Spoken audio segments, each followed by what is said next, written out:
Hello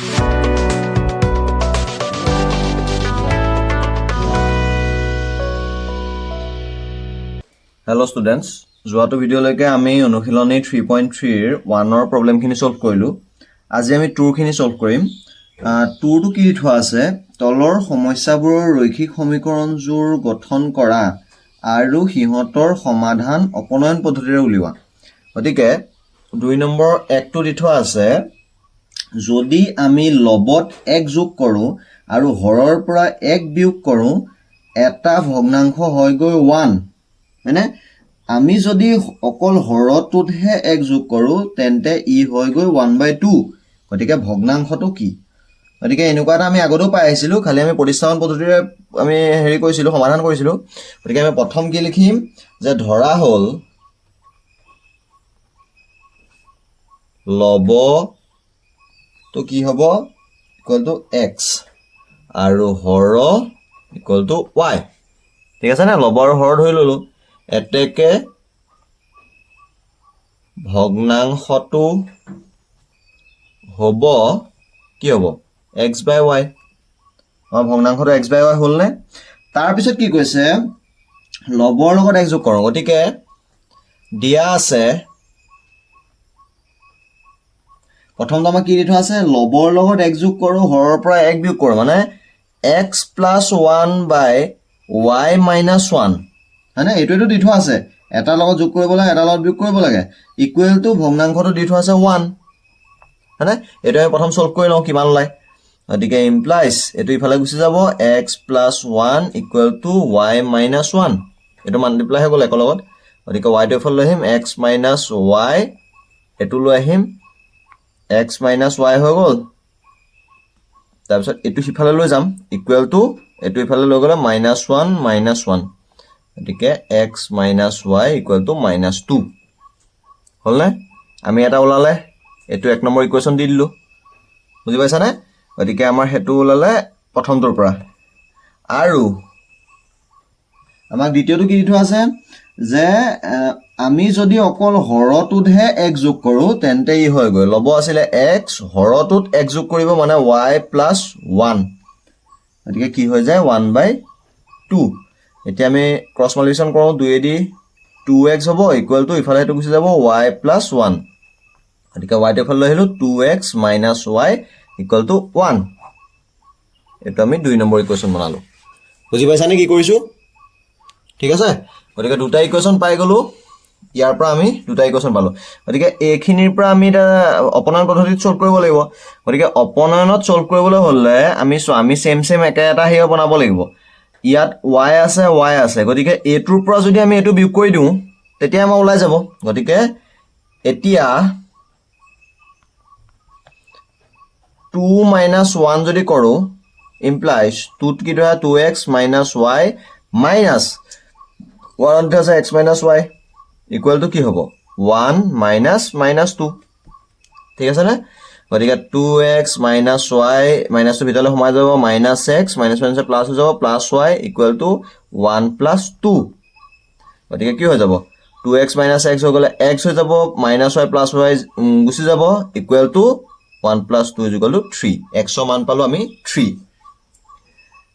x ৰ মান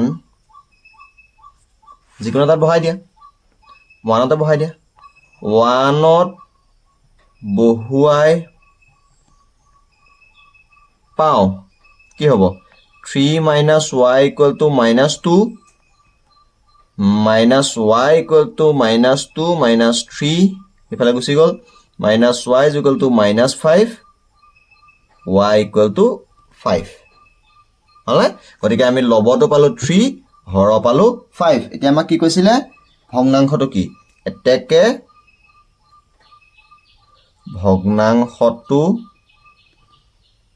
হল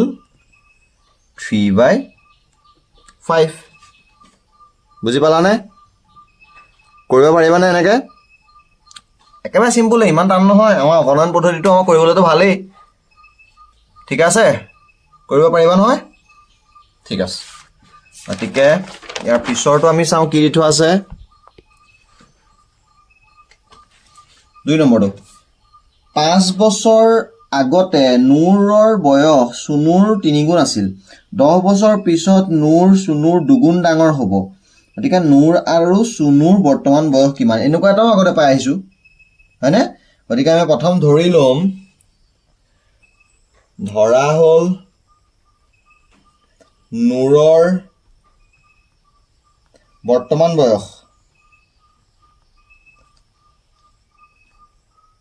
equal to x বছৰ চুনুৰ বৰ্তমান বয়স ইকুৱেল টু y বছৰ ঠিক আছে নে নুৰ আৰু চুনুৰ আমি বৰ্তমান বয়সটো x y ধৰি ললো এতিয়া কৈছে যে 5 বছৰ আগতে নুৰৰ বয়স চুনুৰ 2-3 গুণ আছিলে গতিকে 5 বছৰ আগত নুৰৰ বয়স কিমান আছিলে নুৰৰ বয়স আছিলে x - 5 আৰু চুনুৰ বয়স কি আছিলে y - 5 হয়নে গতিকে 1 বছৰ আগতে x কি বুলি কয় 5 বছৰ আগতে নুৰৰ x - মানে 5 বছৰ আগৰ -5 কৰিলে হ'ল গতিকে এতিয়া আমাক কৈছে যে দিয়া আছে আমাক কি দিঠা আছে 5 বছৰ আগতে নুৰৰ বয়স চুনুৰ 3 গুণ আছিলে ঠিক আছে নে গতিকে x - 5 নুৰৰ বয়স ইকুৱেল টু চুনুৰ 3 গুণ মানে চুনুৰ লগত 3 মাল্টিপ্লাই কৰিব লাগিব 3 * y - 5 এটা আমি সলভ কৰি লওঁ x - 5 ইকুৱেল টু 3y - 15 এটো 3y তে ফল আহিম x - 3y equal to -15 + 5 x - 3y equal to -10 এটো পালো ইকুৱেশ্যন 1 বুজি পালা নে কি কৰিলো বুজি পালা তাৰ পিছত তোমাৰ 5 বছৰ পিছৰ কথাটো আগৰ কথাটো গলে এটা সেকেন্ডটো কৈছে যে 10 বছৰ পিছত আকৌ 10 বছৰ পিছত নুৰৰ বয়স কিমান হ'ব x + 10 চুনুৰ বয়স কিমান হ'ব y + 10 হয়নে গতিকে কৈছে যে নুৰ চুনুৰ 2 গুণ ডাঙৰ হ'ব গতিকে সেয়ে কি হ'ব x + 10 equal to 2 into y + 10 হয়নে okay implies x + 10 equal to 2y + 20 x - 2y equal to এফালে গুচি গলে 10 20 - 10 হৈ যাব x - 2y equal to 10 এটো হৈ যাব ইকুৱেশ্যন 2 হলে গতিকে আমি যেটো পা এটো মাইনাস কৰি দিও এতিয়া এটা সলভ কৰিলে হল আৰু 2 - 1 that is equal to x - 2y minus x - 3y equal to 10 - -10 implies x - 2y minus x eto -7 se plus ho jabo plus 3y equal to 10 + 10 x e gusi gol minus 2y plus 3y ho gole kiman ho jabo y equal to 20 olai gol y মান to y equal to 20 এতিয়া y মান to আমি বহাই দিও y এর মান যিকোনাত বহাই দিয়া 1 ত বহুৱাই পাও 1 to কি আছিল x - 3y -10 গতিকে x - 3 into 20 -10 x minus 3 গুণ 6 60 equal to -10 x equal to -10 plus 60 equal to 50 হলে গতিকে কি পালো একেকে নুৰৰ বয়স equal to 50 বছৰ আৰু চুনুৰ বয়স ইকুৱেল টু 20 বছৰ পাৰিবানে কৰিব পাৰিবা এইটোৱে ইমান টান নহয় ঠিক আছেনে তাৰপিছত চোৱা তিনিটো কি দি থোৱা আছে দুটা অংকৰ সংখ্যা এটাৰ অংক দুটাৰ সমষ্টি 9 আকৌ এই সংখ্যাটোৰ 9 গুণ ল'লে সংখ্যাটোৰ অংক দুটাৰ সালসলনি কৰি পোৱা সংখ্যাটোৰ দুগুণৰ সমান সংখ্যাটো উলিওৱা প্ৰথমতে আমাক দি দিছে যে দুটা অংকৰ সংখ্যা এটাৰ অংক দুটাৰ সমষ্টি হয়নে গতিকে আমি ধৰি লৈছো তিনিটো ধৰা হ'ল অংক দুটা অংকৰ কথা কৈছে গতিকে দহকৰ অংকটো হ'ব x আৰু এককৰ অংকটো হ'ব y মানে দহকৰটো x এককৰটো y মানে সংখ্যাটো কি হ'ব xy বুজি পালা নাই এইটো লিখিব নালাগে বুজি পাইছানে যদি দহকৰটো যদি 1 হয় এককৰটো যদি 0 হয় তেতিয়া কি হ'ব সংখ্যাটো হ'ব 10 বুজি পাইছানে হেটো গতিকে দহকৰটো আমি x ধৰিলো এককৰটো y ধৰিলো এতিয়া প্ৰশ্নটোত কি কৈছে গতিকে প্ৰশ্নত কৈছে যে অংক দুটাৰ সমষ্টিটো 9 কৈছে দিয়া আছে x plus y is equal to 9 এক নম্বৰ ইকুৱেশ্যন হয়নে আৰু সেকেন্ডটো কি দি থোৱা আছে সেকেন্ডটো দি থোৱা আছে যে কি কৈছে সংখ্যাটোৰ 9 গুণ ল'লে সংখ্যাটোৰ অংক দুটাৰ সালসলনি কৰি পোৱা সংখ্যাটোৰ দুগুণৰ সমান হ'ব ঠিক আছে নে এতিয়া আমি অংক দুটা ধৰিলো গতিকে সংখ্যাটো হ'ব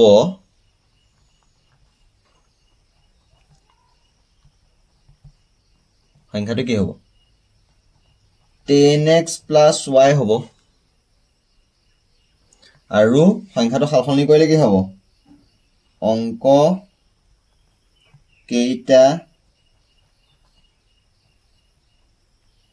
সলনি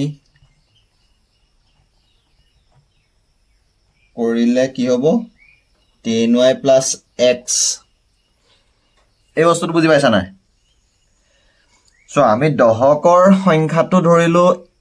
x দহকৰ অংকটো আৰু এককৰ অংকটো ধৰিলো y গতিকে সংখ্যাটো আমাৰ কি হ'ব xy হয়নে কিন্তু xy টো আমি কেনেকৈ পাম যদি দহকৰ অংক এটা এফালে চোৱা যদি দহকৰ অংক এটা যদি আমি 2 ধৰো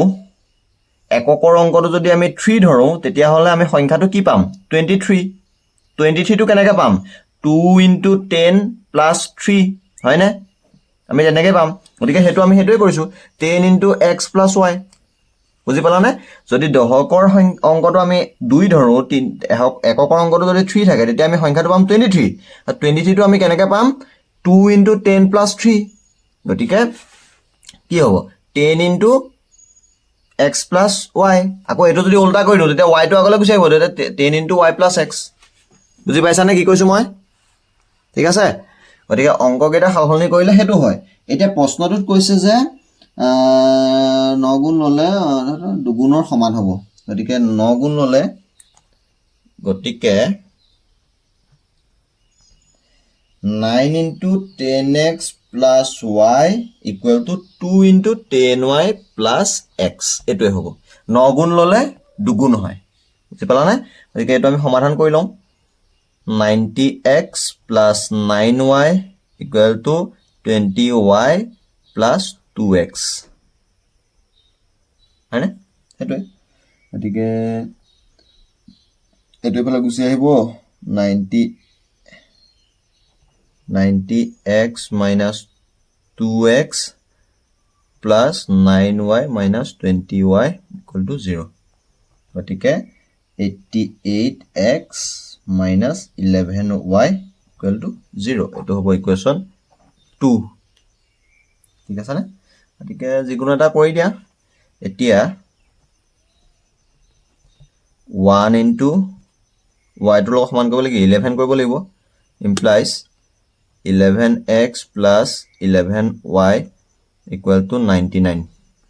এটো ইকুৱেশ্যন 3 কৰি দিয়া দুটা প্লাছ কৰি দিয়া 2 প্লাছ 3 ইকুৱেল টু কি হ'ব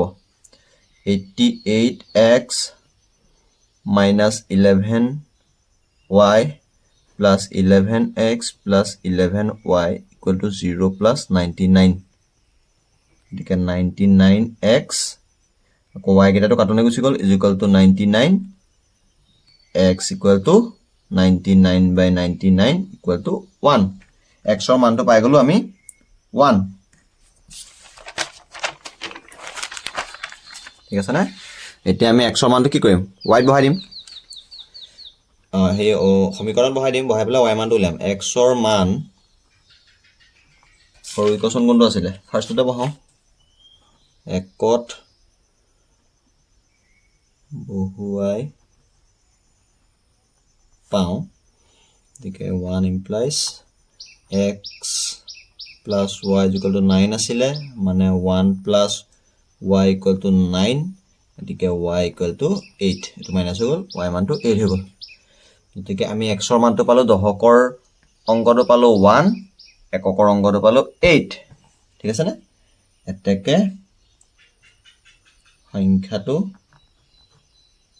সংখ্যাটো উলিয়াব দিছিলে হয় নহয় কি কৈছিল যে সংখ্যাটো উলিয়াও এতেকে সংখ্যাটো হ'ব এটা ডাইৰেক্ট কৰিলে হ'ল আৰু দশকৰটো 1 এককৰটো 8 ঠিক আছে 18 বুজি পালা না নাই বাৰু বুজি পাইছা নে ইমান টান নহয় বস্তুটো মানে কি এই প্ৰথম এই যে যেটো আছিল 10x + y যেটো একন আছিল এইকন বুজি পালে হ'ল ঠিক আছে নে চাবা বুজিবলা চাবা বুজি নাপালে কবা মই আকৌ বুজাই দিম বাৰু ঠিক আছে নে হ'ব আজি আমি এই 2 3 লৈকে কৰিলো ইয়াৰ পিছৰ ভিডিঅ'ৰ পৰা গৈ আছো ঠিক আছে